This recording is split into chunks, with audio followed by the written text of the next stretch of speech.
Hi, my name is Bob Bailey. I used to be the aircraft conservator here and used to work on the Standard as well as other airplanes. The Standard was a trainer for World War I for pilots, as well as the Curtiss Jenny, which is over in the other section of the museum. The Jenny turned out to be the more popular airplane because mainly the engine in the Standard wasn't as good as the engine in the Curtiss Jenny. They had problems, and actually there's an example of the engine right over next to John. The silver one there in the middle. What's the name of it? It's Hall Scott. It was an A7. And all of the Hall Scott engines have a reputation for having a lot of vibration. One of the things you'll notice is there's only 4 cylinders in the Hall Scott engine. And the Curtiss engine had 8 cylinders, so it was a smoother engine. There was also, some people would say that there was what they call valve overlap, where the exhaust valve is just closing when the intake valve is just opening. And it would actually cause some fires from that. And with the vibration, it would break fuel lines, and not a good thing to have happen in the airplane. So it wasn't real popular. They phased the airplane out very early. They built 1,601 examples of the J-1. The contract actually called for 2,700, and it was canceled before they were finished. The Standard was actually built by Standard Aircraft in New Jersey, but they were built under contract by several other companies. And we're not really sure which company built this airplane. One of the things you'll notice, it looks very much like the Curtiss Jenny. It's often confused for it. But there are differences. This was not the standard radiator for the Standard J-1. Standard J-1 had a radiator that was up actually between the fuselage and the top wing. And the Curtiss Jenny was more a radiator like this. One of the things you'll also notice is there's quite a distance between the top and bottom wings, which is referred to as the gap between the wings. It made it more popular for barnstorming because it was easier to get people in and out of the front cockpit. Also, with a larger gap like that, the wings are more efficient. There's interference between the top and bottom wings. So the larger the gap, the less interference there is. You'll notice there's a slight swept wing to the Standard where there isn't for the Curtiss Jenny. So it's like one of the instructors I used to have said, it's exactly the same but entirely different.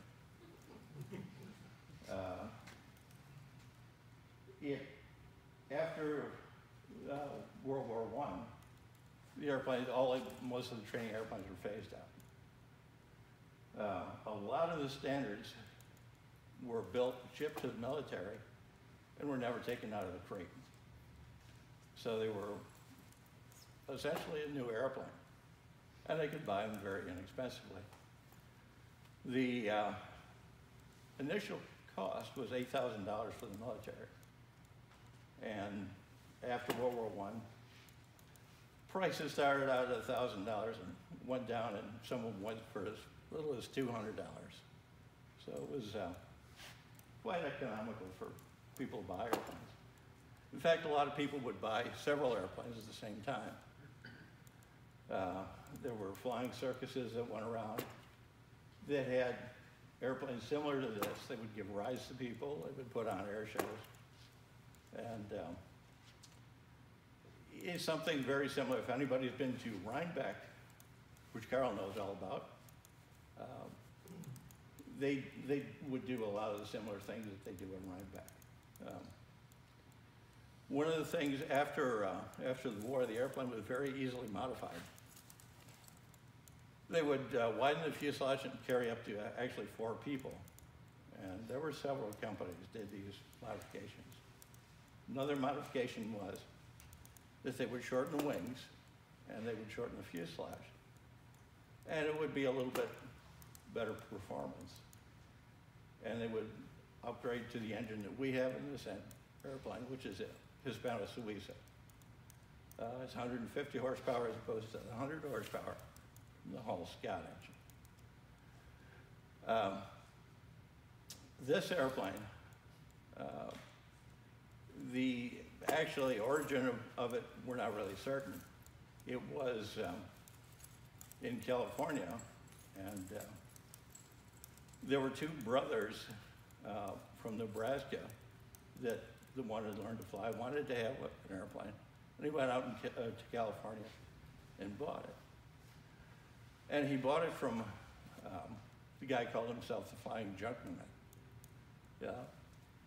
And he sold it to the brothers for $100 and then shipped to Nebraska for another $100, which was still a pretty good deal. And they fixed it up and flew it for a while.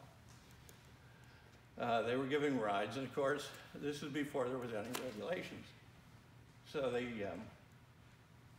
they flew it, they carried passengers.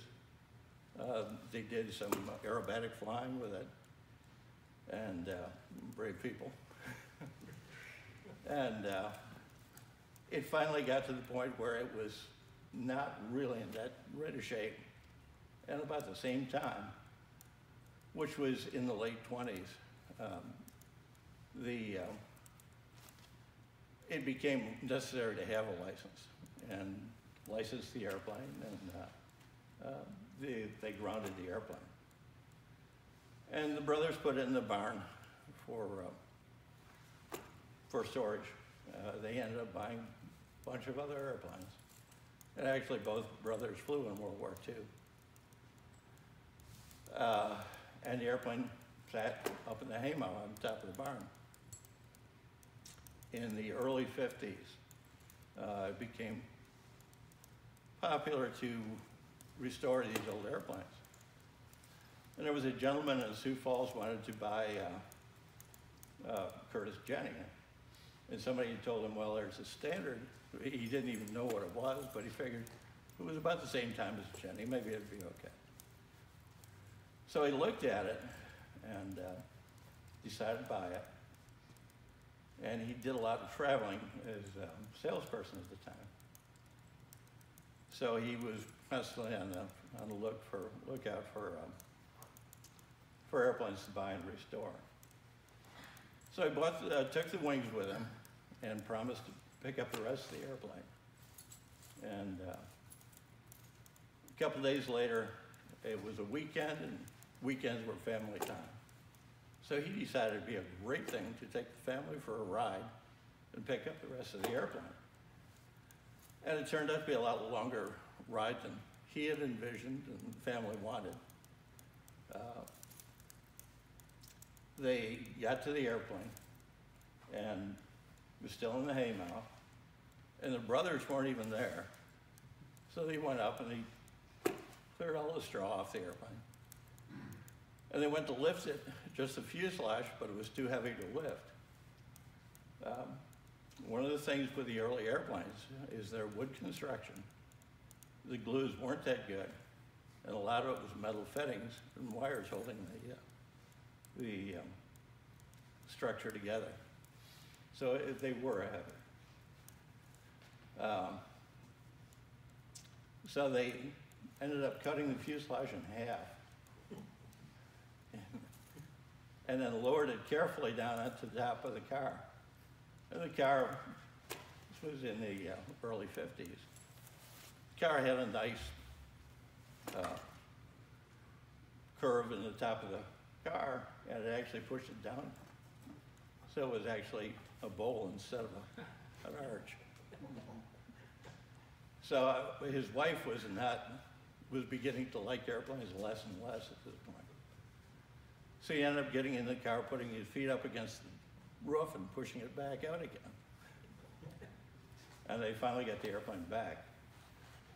What they found was this airplane had been modified. They had shortened the wings, they had shortened the fuselage. And he wanted to restore it to original condition. So another project became available, he bought that, and ended up selling this before he had done some work on it, but not completed the restoration. So he sold it to a gentleman in Minneapolis who restored it to the original condition, with the exception he didn't use the Hall Scout engine, he used the Hispano Suisse engine. First flew in 1973 after the restoration, and eventually it came to the museum in 1979. One of the things that we've had to do with the airplane is actually cover it twice. The covering on the airplane is cloth. And back in the early days, they used cotton quite a bit. The cotton really didn't hold up very well. And originally, when the museum got the airplane, it was in military colors. And it was changed over to the color scheme that it is now, which was the color scheme of Harry Jones, who did a lot of flying at Old Orchard Beach.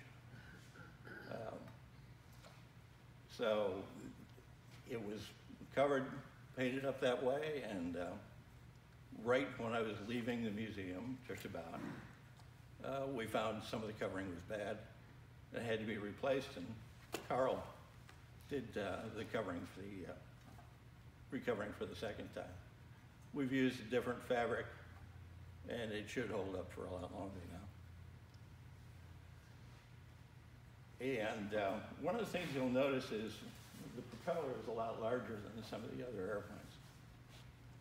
And the reason for that is that the engine turns a lot slower, and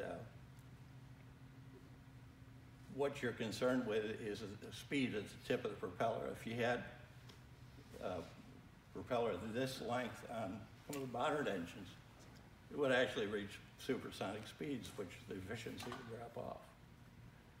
So you could get away with a lot longer prop, a lot more efficient.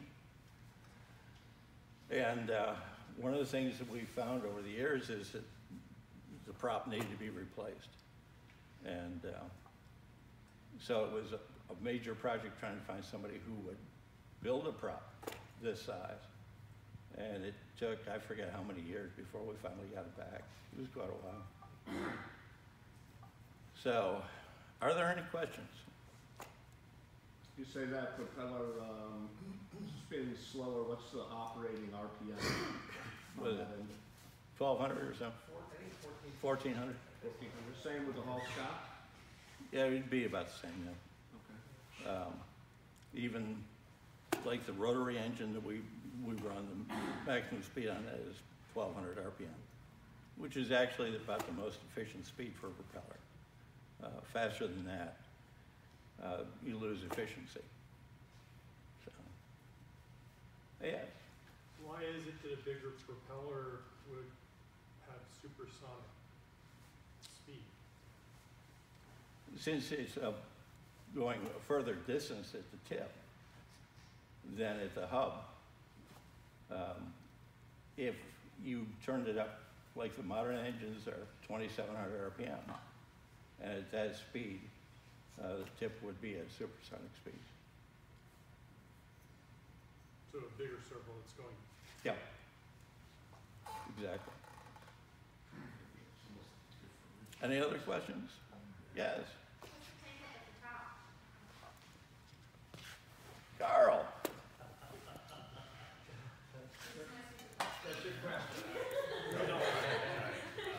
That's the only thing I'm going to add to this whole thing is, so that right there is a gas tank, and that's around 7 gallons. That's not the main tank. The main tank is here, and it's about 25 to 30 gallons. This was the standard tank when they had the original engines, which had a low-mounted carburetor. But when they put the Hisso engines in them, they had a carburetor that's up between the banks, very high carburetor. So that didn't have enough head pressure to feed up. Gasoline doesn't like going uphill. So what they would do is they'd have this little propeller here, had a pump. This is a fuel pump right here. As soon as the propeller starts turning, you get some airspeed. This spins and pumps the fuel from the main tank up to that center section tank, and then that tank runs down gravity to the carburetor. Gravity doesn't fail you, but fuel pumps can. So if you have a full tank there, this will feed this engine. But again, the reason is because this engine had a high-mounted carburetor. Low-mounted carburetors, like the Curtiss Jenny has a really low-mounted carburetor, very easy to get high, especially in a climb and everything, will still feed from the main tank. But that tank won't feed this engine. That has to run by that.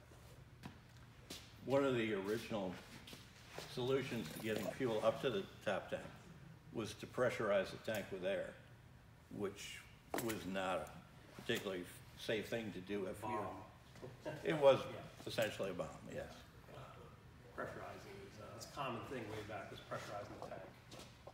So this just pumps it up mechanically. That's a fuel pump. People are going to ask it. It's the #1 question people ask. What's up with this little propeller? But that's just a fuel pump. It pumps stuff up. Are we actively flying this plane?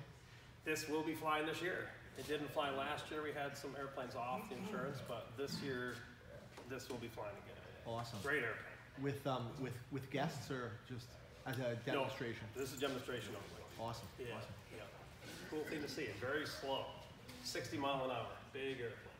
One of the things you'll notice on this airplane, as opposed to other airplanes, you see the registration number. You can see it on the Pitcairn with the black wings up there and the white number.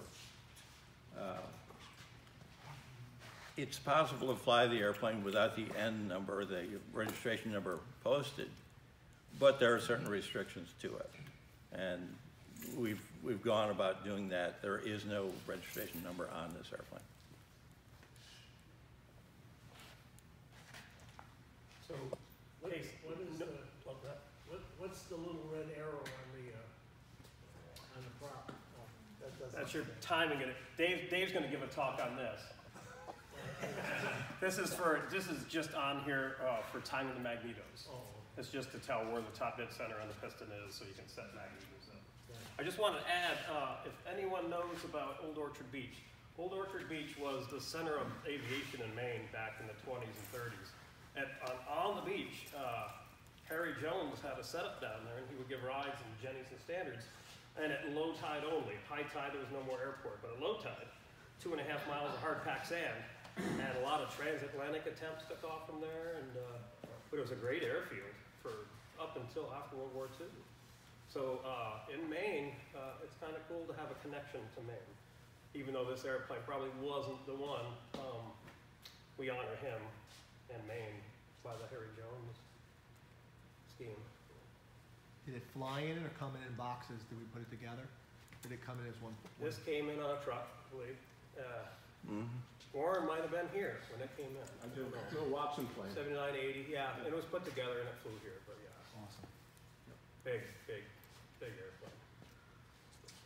Incidentally, if anybody's down in Old Orchard Beach, they do have a good museum and they do have a lot of coverage about Harry Jones. And there's another Old Orchard Beach here in the museum as well, up in the state of Maine land for the racing section.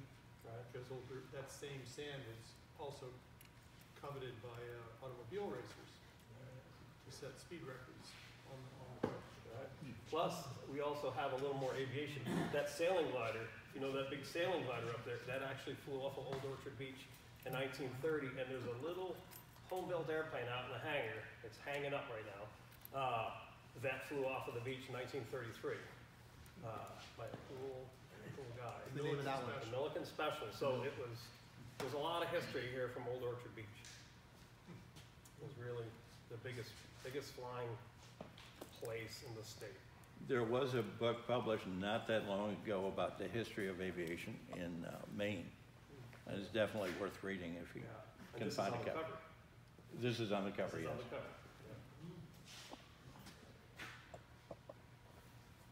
Bob had mentioned earlier about the wings, there's a curve in the wing on these. He might have been talking about the sweepback. The sweep back from the wings, but yeah, So if you look up, I mean, you can see the wings angle backwards. And that, they do that a lot for weight and balance purposes. It's a big thing. If it's a nose heavy, tail heavy, that helps a lot too. But the gap also is a big thing. It's more efficient the bigger the gap. The Jenny's a narrower gap, and you have interference between the lift, the wind going through. So this is a more efficient airplane than that Jenny. It almost looks the same. Slightly bigger, but it is definitely a more efficient airplane. one of the drawbacks of having a larger gap is that there has to be bracing for the wings. And the bracing is cable, and all that adds weight if you have a larger gap. You can see there are numerous wires on the wings. And it used to be said that if you put a bird in between the wings and it managed to escape, there had to be a wire missing. Yeah, very efficient. You could walk between these wings and climb up to the top. Which a lot of people did. Which a lot of people did. Any other questions? Karl is looking for a question. All right, I'll take it. Carl, what's that thing on the wing spot? Up here, that's an airspeed indicator. So, so it's just a wind vane type. So the wind would push against it, and it's spring loaded, and there'd be numbers down here to tell you how fast you go. Pretty basic, but most of the time airplanes didn't have airspeed indicators back then. You would learn by the seat of the pants. You could hear the wind shrieking through these wires at 60 miles an hour if they were shrieking. So you know at that speed, or that sound, it was a safe flying speed. If you started not hearing the wind in the wires, you know you're coming close to a stall. So listening and feeling, that's how everyone flew back then. Instruments weren't to be trusted, and they didn't have many of them. That is a rudimentary type of airspeed. Johnson type. This is a weird question. I'm reading about a wing walker right now, and she said that she was describing like where a parachute would be kept. Where, if I can imagine it, like where would a parachute on like this kind of plane typically be kept? They didn't use parachutes. In World War I, very rarely would they do it on wing walking. I guess they would mount them somewhere if you were going to do something. But these were big, ungainly things. Yeah. They weren't small chutes like we have today.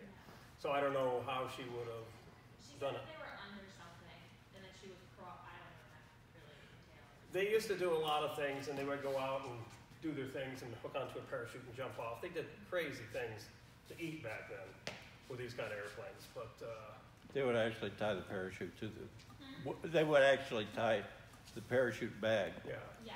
to a wing strap. yeah, static type jump. So when you And then they out, jump it would off stay the- there, Okay. and it would come out. So it was instant opening. You know? Okay.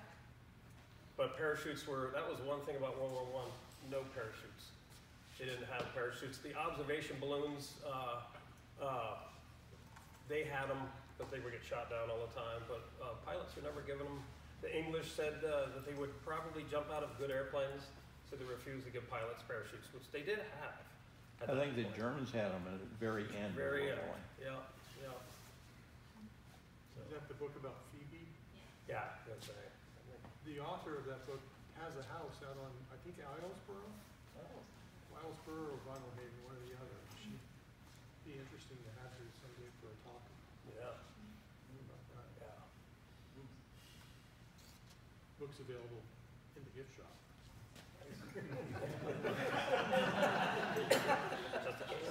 Is that the director coming out? That's the retail. That's the Ah, reason. yeah. Eaten into me for 30 years. How do the two aircraft, since it's very much like the Jenny, how do they handle compared to one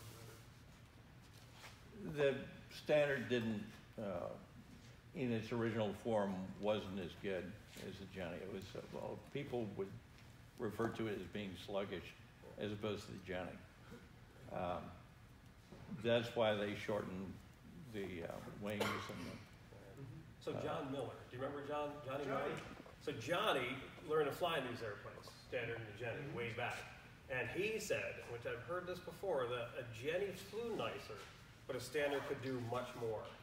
So like Bob was saying, they did convert these and carried one passenger up front. They carried 4 people up front. Is that the new standard? Is that what? Well, that came out later, That's good. and that was also 4 up front. The new Standard was a whole new design that met certification standards. But these, they would widen and all that stuff, and these things with this big wing would lift, and this big Hisso engine would lift anything. So they would do more, but they wouldn't fly as nice as a Jenny. Actually, the way that Johnny Miller learned to fly was pretty typical of how people learned to fly back then. And he ran the airplane up and down the field and finally got brave, took off and set it back down. And finally went out for a flight. But And lived through it was a lot of self-taught. it. Yeah, different world. Different world. You said Dave was gonna talk about the arrow on the No, front? I was only kidding. Well, I mean, But that's for engine timing there. You could get pretty technical. He'll do that after school. I was gonna say, I have a personal interest in that tool. You catch Yes, you David do. after this. Yeah, I think I told them, but for the people here, a lot of the tools that are used in aviation and automotive don't exist anymore today. And so in order to do the crazy stuff that they require doing, you've got to build your own tools. I think your dad built that one. My father built that. Yeah. Yeah. Yeah. So that's You the can't buy them. No. Like that. And especially something that fits over a crankshaft that big. Right. Actually, you can buy something similar, Similar. Yeah. but not as well built as Yeah, that. that fits and it works. Right. That's just the timing. That's when you get into, so in the wintertime, the annual season with the inspections and all that stuff, this is part of it, is checking the timing, checking compression, all the stuff with the engine.